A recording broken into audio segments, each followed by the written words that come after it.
Hello friends, welcome to my channel. Mukunda ఆడుతున్న నాటకం గురించి తెలుసుకున్న కృష్ణ ఇదంతా ఎలా జరిగిందో మనం ఈ వీడియో తెలుసుకుందాం. ఇంకా ఆదర్శ్ కి పువ్వు గిఫ్ట్ గా ఇవ్వాలి అని వెళ్ళిన ముకుంద ఎంతసేపైనా తిరిగి రాదు.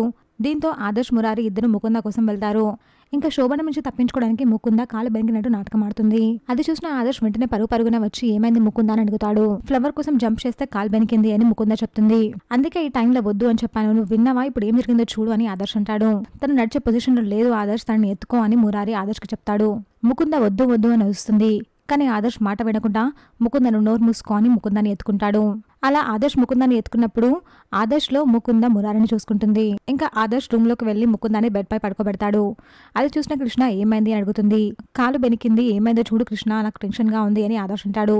సరే చూస్తాను అని కృష్ణ చూస్తే అక్కడ కాలు బెనికినట్టు గానీ నొప్పిగా ఉన్నట్టు గానీ ఏమీ తెలియదు. దీంతో ముకుంద నాటకం ఆడుతుంది అని కృష్ణకి క్లియర్ కట్ గా అర్థమవుతుంది.